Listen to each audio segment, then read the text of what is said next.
दर्शकों नमस्कार। आज हम चर्चा करने वाले हैं व्यय भाव के स्वामी व्ययेश।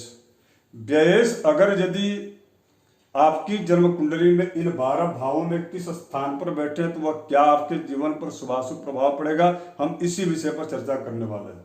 सबसे पहले आपके व्ययेश कौन है इसको जानने के लिए हमने, चूंकि व्यय भाव कौन है तो आपकी जन्म कुंडली में जो ये स्थान है यही व्यय भाव है। और यहाँ पर जो अंक होगा वह राशि होती है, उस राशि को आप यहाँ से मिला लीजिए। यदि 1 और 8 है तो मंगल होंगे, व्ययेश आपके 2 7 शुक्र होंगे, 3 6 तो बुध होंगे और 9 12 वहाँ लिखा है तो गुरु होंगे। क्योंकि इस मेष लग्न की कुंडली में गुरु ही व्ययेश हो रहा है तो इसलिए हमने गुरु को यहाँ पर लिख दिया है पूरे भाव में।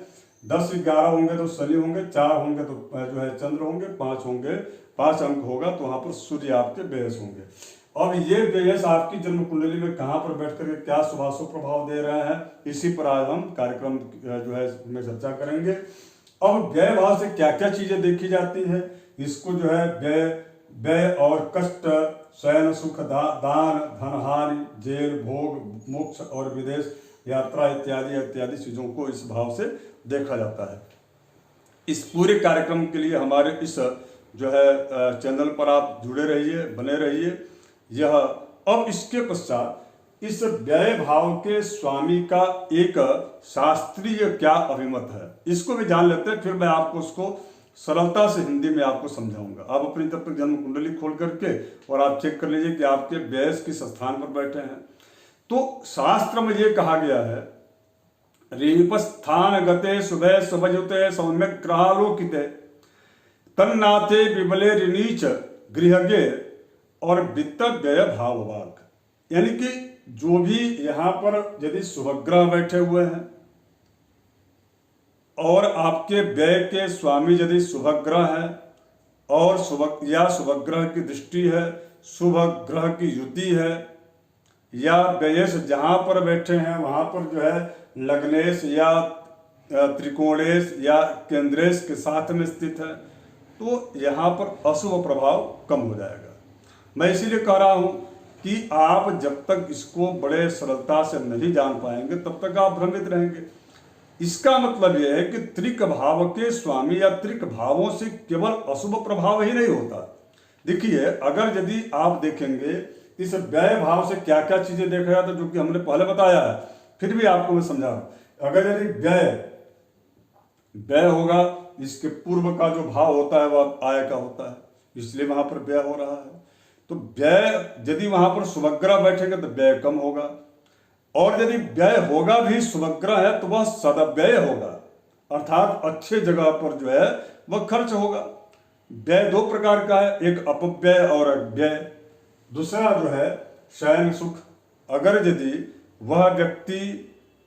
यदि यहाँ पर शुभग्रह है, शुभग्रहों की युति है और आपके व्ययेश यदि शुभेश हैं तो यहाँ पर जो है आपको यात्रा अत्यधिक नहीं कराएंगे, शयन सुख देंगे, या कहीं पर भी पति पत्नी के बीच मधुरता, माधुर्यता, भोग विलास इत्यादि भौतिक सारा सुख आपको प्रदान कर देंगे। जैसे कि एक उदाहरण मैं दे रहा हूँ, हालांकि मैं उस पर विस्तार से दूसरे श्रृंखला में चर्चा करूंगा।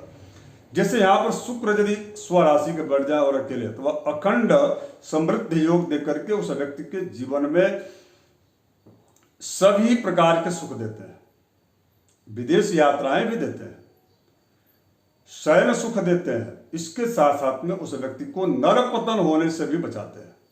किंतु यही यहाँ पर पापक ग्रह से युक्त होकर के यदि शुक्र बैठे हैं या वह नीच राशि के बैठे हैं या वह वक्री हो गए तो उस व्यक्ति के चारित्रिक कई प्रकार के दोषों को उत्पन्न करते हैं। ये भी बात है। तो एक मैं उदाहरण दिया। अब इसके पश्चात इसी व्यय भाव से आप देखेंगे कि वह व्यक्ति बंधन योग भी बनता है, जल योग जिसको बोला जाता है। यदि यहाँ पर शुभग्रह शुभयुति है तो वह ऐसा बनने से रोकेंगे, अर्थात शत्रु जो होगा वह इनके जो है इनके या तो शरण में आ जाए या तो शत्रुहीन न रहे, यह इस प्रकार की स्थिति उत्पन्न न हो। क्योंकि कई बार देखा गया है कि यहाँ पर यदि ऐसी स्थितियां बनती है तो अपने जो घरेलू जो लोग होते हैं उनके द्वारा इस प्रकार की यात्राएं, जेल इत्यादि की यात्राएं करनी पड़ती हैं घरेलू विवाद के कारण। तो ऐसी स्थिति उत्पन्न होती है। भोग और मोक्ष अब आध्यात्मिक रूप से देखा जाए, जिसके लिए विशेष रूप से भाव की चर्चा है, यह मोक्ष की प्राप्ति के लिए है। अगर यदि वह व्यक्ति हानि लाभ जीवन मरण जस अपजस विधिहात, इस बात को यदि वह समझ गया, तो अब इसको फिर आगे की क्या यात्रा, यहीं पर स्टॉप हो जाता है। यानी वह मोक्ष की तैयारी और मोक्ष की प्राप्ति करता है। केतु का संबंध इस द्वादशेष से हो जाता, वह व्यक्ति जो है वैराग्य वीतरागिता, शनि की दृष्टि पड़ जाए तो वह व्यक्ति वैराग्य की ओर चला जाता है। किंतु शनि ही यदि द्वादशेष हो जाए तो वहां पर फिर इसका फल जो है अंतर हो जाएगा, ऐसा समझना चाहिए। अब आइए इस द्वादशेष का लग्न में जाने से क्या प्रभाव होगा। तो द्वादशेष अगर यदि लग्न में रहेंगे तो यह, इसको क्या कहा गया है, तन अर्थात शरीर कहा गया है। शरीर माध्यम खलु धर्म साधनम, शरीर का जो सुख है वह क्या है, आरोग्यता है। अगर यदि यहाँ पर व्ययस यहाँ पर बैठे हुए हैं और वह व्ययस आकर के लग्न में, व्ययस यदि आपके लग्न में आकर बैठ जाए तो वह आपके शरीर में रोग को रोगग्रस्त बना देंगे, या आपका व्यय जो है वह अत्यधिक रोग में होगा। या आप यदि आरोग्यता आपको है तो आपसे जुड़े हुए जो केंद्र से संबंधित जो आपके पारिवारिक लोग हैं, संतान हो गए, पिता हो गए, माता हो गए, बंधु बांधव हो गए, इन सभी लोगों पर अत्यधिक या किसी न किसी पर जो है रोग से ग्रस्त व्यक्तियों पर आपके धन का खर्च होगा। अब इसके पश्चात दूसरा इसका यदि शुभ प्रभाव देखा जाए तो शुभ प्रभाव यह है कि यदि द्वादशेष आपके लग्न में बैठे हुए हैं तो ऐसे लोगों के जीवन में वह व्यक्ति धन का संचय करता है, और वह व्यक्ति जो होता है वह 10 बार सोचता है, या उसके व्यक्तित्व पर या उसके नजदीकी या व्यक्तिगत संबंधों के आधार पर उसकी बड़ी धन हानि होने से पहले ही उसको सूचना मिल जाती है और वह उससे बच जाता है, ऐसा देखा गया। यही अगर यदि लग्नेश भी यहाँ पर बैठे हों और द्वादशेष यहाँ पर आकर बैठ जाएं तो ऐसे व्यक्ति के जीवन में किसी भी प्रकार की ठगी या इनसे कोई ऐसा धन हानि की जो स्थितियां जो उत्पन्न होती है वह उससे बच जाएगा। और ऐसे लोग यात्राएं बहुत करेंगे, विशेष करके वो यात्रा निश्चित रूप से भोग और विलासिता से संबंधित यात्राएं या पर्यटन कह लीजिए, धार्मिक यात्राएं नहीं बल्कि पर्यटन से संबंधित घूमने के उद्देश्य से लंबी लंबी दूरी की यात्राएं कराते हैं। यही द्वादशेष यदि द्वितीय स्थान में धन स्थान में आ गया तो वह ऐसे व्यक्ति को कृपण बनाते हैं, इसलिए क्योंकि यदि यहाँ पर बैठते हैं तो वह व्यक्ति व्यय नहीं करता। यदि व्यय कर भी रहा है यानी खर्चे यदि उनके हो भी रहे हैं तो वह किस विषय में हो रहे हैं, तो अन्य लोगों पर होंगे, लेकिन वह धन कमा कर रखे रहेंगे और अपने लिए या अपनों के ऊपर, अपनों का मतलब जो उनके यानी कि माता पिता या पुत्र या स्वयं, अपने ऊपर नहीं बल्कि अपनों के ऊपर, यानी कि जो जैसे और जो परिवार के जो परिजन होते हैं उनके ऊपर वो खर्च करेंगे, या उनके प्रति उनका अत्यधिक जो है मोह ममता होगा, ऐसा देखा गया। यदि द्वितीय भाव में यदि यहाँ पर द्वादशेष आ जाए। और एक बड़ी अच्छी बात एक चीज और है कि ऐसे जो लोग होते हैं वो अपने कुटुंब जनों के बीच में ही रहना पसंद करते हैं, या चाह करके भी सारी चीजों को छोड़, जानते हुए कि यहाँ रहने से मुझे नुकसान है, हानि है, फिर भी वहीं पर रहते हैं।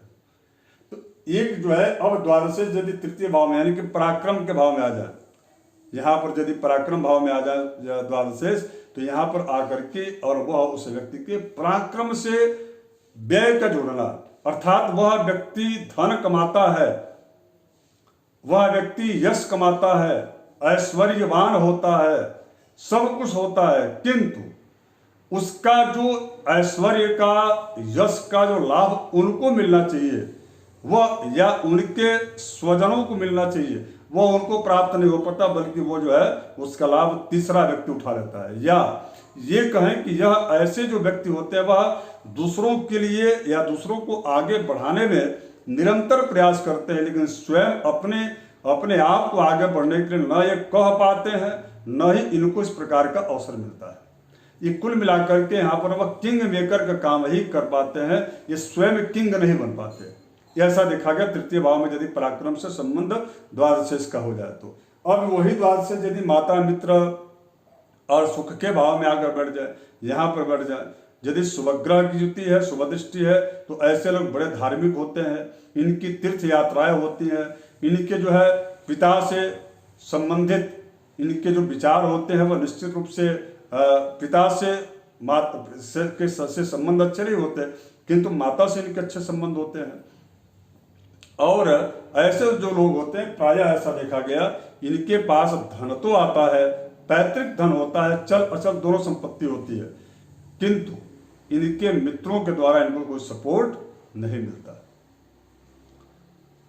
यदि अब इसके पश्चात यही द्वादशेष पंचम स्थान के ज्ञान का यदि संबंध व्यय से हो जाए, ज्ञान का व्यय कहा गया है ना कि जितना ही अधिक आप जो है ज्ञान बांटेंगे उतना ही ज्ञान के आपकी जो सूचिता है या सिद्धिता है वह बढ़ेगी, उत्कृष्टता और बढ़ेगी। तो ज्ञान का व्यय भाव का स्वामी यदि ज्ञान में आकर बढ़ जाए तो ज्ञान का व्यय यानी कि एक तरफ तो ये आपको जो है सुविधा प्रदान कर रहा है, यह व्यक्ति मोक्ष की प्राप्ति के लिए किताबों में अत्यधिक खर्च करना, धार्मिक कार्य करना, पढ़ना लिखना, उसमें समय अत्यधिक व्यतीत करना, किंतु इनके जो है संतान की स्वल्पता देखी जाती है या संतान में विलंब होता है। संतान से संबंधित जो है इनकी या तो यदि संतान है भी तो वैचारिक रूप से दूरियां सदैव बनी रहती है। यही द्वार से यदि शत्रु भाव बढ़ जाए बहुत अच्छा है, शत्रु आपके रहेंगे ही नहीं, प्रतिस्पर्धी आपके नहीं होंगे, रोगग्रस्तता बढ़ेगी, किंतु वह रोग का चिकित्सा भी समयानुसार हो जाएगा। तो यहाँ पर जो है छठे स्थान में द्वादशेष का होना यदि पापक ग्रह है तो निश्चित रूप से और भी शुभताप्रद हो जाएगा, यदि शुभग्रह है तो थोड़ी उनको असहजता होगी। ऐसी स्थिति में थोड़ा सा उनको जो है अपने निर्णयों को विशेष करके लेते समय बहुत ही ध्यान रखने की आवश्यकता रहती है, सचेत और सावधान रहने की आवश्यकता होती है, निर्णय कहीं गलत ना हो। जैसे कि धन हानि भी यही भाव कराता है, इसीलिए निवेश उनकी सही दिशा में हो, इस प्रकार का बार बार विचार करके निवेश करना चाहिए। यही द्वादशेष यदि सप्तम भाव में चले जाए, यह पत्नी और व्यापार, इसके साथ साथ में व्यवहार जगत में उस व्यक्ति के आपसी परस्पर संबंधों का भी स्थान है। यदि यहाँ पर आ जाए द्वादशेष तो इस प्रकार के तीनों कार्य प्रभावित होते हैं। अगर यदि शुभग्रह से शुभ युति और शुभ दृष्टि से युत यदि द्वादशेष है तब तो शुभता प्रदान करेंगे और व्यापार में वृद्धि होगी और अपव्यय नहीं होगा। व्यय होगा लेकिन वह व्यक्ति जो है अपने व्यापार को बढ़ाने के लिए, विदेश यात्राएं भी उनकी होंगी लेकिन वह अपने व्यापार के पर्पस से जाएगा। उस व्यक्ति का जो है जो शयन सुख है वह भी मिलेगा, भोग विलास में भी वो लोग बहुत जो है रत रहेंगे, किंतु उनका लक्ष्य केवल मात्र होगा अपने परिवार जनों यानी कि विशेष करके पति और पत्नी या पत्नी और पति आपस के संबंधों को जो है बरकरार रखना और इसके साथ साथ में यदि व्यापार में वृद्धि या ग्रोथ करना या करने के लिए वह व्यय करना, इस प्रकार की स्थितियां इनकी रहती हैं।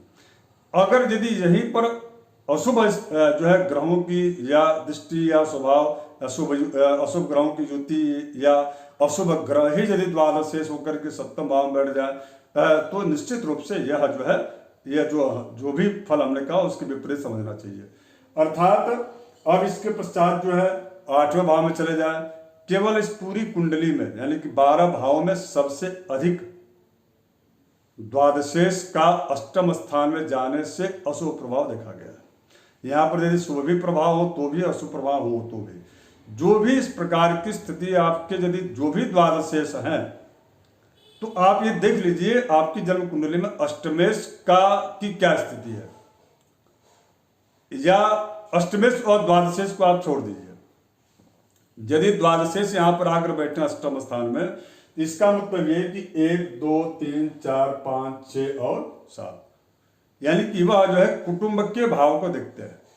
द्वादशेष जब भी आपके अष्टम स्थान में होंगे तो वह धन के और कुटुंब के, भोजन के, मुख के, इनको देखेंगे तो मुख का रोग दे सकते हैं, कुटुंब जनों के द्वारा आपके साथ घात हो सकता है, आपका जितना हक है, जितना आपका जितनी आपकी प्रॉपर्टी उससे आपको अनधिकृत कर सकते हैं, षड्यंत्र हो सकता है। तो ऐसी स्थितियों में ऐसे व्यक्तियों को थोड़ी सी बचना चाहिए। अब इसका शुभ प्रभाव क्या है? शुभ प्रभाव है आध्यात्मिकता की ओर वह व्यक्ति उन्मुख हो जाता है, अर्थात चला जाता है। अब यही यदि द्वादशेष भाग्य स्थान में चले जाएं तो भाग्य वह व्यक्ति धर्म में, धार्मिक कार्यों में, मठ मंदिर के निर्माण में, बड़े बड़े यज्ञ पूजा पाठ और पिता से संबंधित निर्णयों में वह व्यक्ति सहयोग देता है और उसमें उसका वह जो है सदव्यय होता है, अर्थात व्यय अच्छे जगह पर होता है गरीबों को सहयोग करने में। यही द्वादशेष यदि कर्म स्थान में चले जाए, कर्म से संबंध यदि हो जाए तो वह व्यक्ति कोई भी कर्म करता है तो वह चाहता है कि वह, चूंकि यह पिता का स्थान होता है, हाँ माता से संबंध इनके अच्छे नहीं होते, चूंकि मातृभाव मित्रों से बहुत अच्छे इनके संबंध नहीं होते, किंतु पिता से बड़े अच्छे संबंध होते हैं। पिता से वैचारिक संबंध बहुत अच्छे होते हैं और वह पैतृक संपत्ति को भी संचित रखते हैं या उसमें वृद्धि ही करते हैं। किंतु एक जो इनका वो होता है माइनस, वो होता है उनके माता मित्र, और सुख उनको उतना नहीं मिलता जितना कि यह द्वादशेष चतुर्थ भाव में बैठ कर देते हैं। वाहन का, घर का, भूमि का, सब कुछ रहते हुए इनको उसका सुख नहीं प्राप्त हो पाता। विलक्षण, लेकिन प्रतिभा इनकी विलक्षण होती है, बौद्धिक क्षमता अत्यधिक इनकी देखी जाती है। यही द्वादशेष यदि आय भाव में बढ़ जाए तो निश्चित रूप से आय के अतिरिक्त माइनस जो है और अधिक जो है व्यय करा देते हैं। हाँ, लेकिन एक चीज है कि आय भाव में यदि व्यय बैठ जाए उस व्यक्ति का काम कोई नहीं रुकेगा। काम उसका जो है सब बड़ा बड़ा भी काम यदि वो संकल्प ले ले तो उसकी सिद्धि निश्चित है। चूंकि आय भाव में यह पाप भाव भी कहा जाता है, अर्थात पापक ग्रह यहाँ पर जो है बलि हो जाते हैं और वह व्यक्ति कहीं न कहीं से उसका आनंद हो जाता है, आय कहीं न कहीं से आ ही जाता है और वह उसके व्यक्ति का सारे काम जो है ये जो है निपट जाते हैं। यही व्यय यदि व्यय भाव में बैठ जाए और लग्नेश की दृष्टि पड़ जाए तो वह व्ययेश वहां पर जो है उस भाव व्यय भाव के शुभ प्रभाव, अर्थात व्यय को कम कर देंगे, खर्चे कम करेंगे। शुभ प्रभाव क्या क्या है? शयन सुख जो है देंगे और इसके पश्चात में हानि होने से बच जाएगा वह व्यक्ति और बंधन से मुक्त होकर के मोक्ष की प्राप्ति की ओर वह अग्रसर रहेगा। यानी कि वह व्यक्ति आध्यात्मिकता के रूप से देखा जाए तो वह व्यक्ति अत्यंत अपने आप को जो है वैराग्य की ओर ले जाता है। द्वादशेष पर यदि किसी पापक, द्वादशेष स्वयं पापक ग्रह और पापक ग्रह की दृष्टि हो, मैं इसलिए कह रहा हूं कि तन्नाथ विबलेर नीच जो है गृह के वित्त व्यय भाव भाग, ऐसा शास्त्र का नियम है। दूसरा ये भी है कि रिस्फते विबले बलेन सहित रिस्फाधिपे वित्ता, अगर यदि पापक ग्रह पाप की दृष्टि या पापक ग्रह से संबंध स्थापित हो जाए तो ऐसी, या लग्नेश द्वादशेष जहाँ पर बैठे हो वहाँ पर यदि अष्टमेश या षष्ठेश की दृष्टि या उनसे संबंध स्थापित हो जाए तो ऐसी स्थिति में यह जो है धन हानि कराते हैं और अत्यधिक व्यय कराते हैं। ऐसे व्यक्ति के जीवन में कोई न कोई समस्या एक के बाद एक न एक जो है रहती ही है। तो इस प्रकार की स्थितियां को समझना चाहिए। अब मेरा चूंकि आज के कार्यक्रम को मैं यहीं जो है विराम देता हूं। आगे की श्रृंखला से आप निश्चित रूप से जुड़े रहिए और यदि आप नए हो तो सब्सक्राइब जरूर कर लीजिएगा। नमस्कार, धन्यवाद, जय।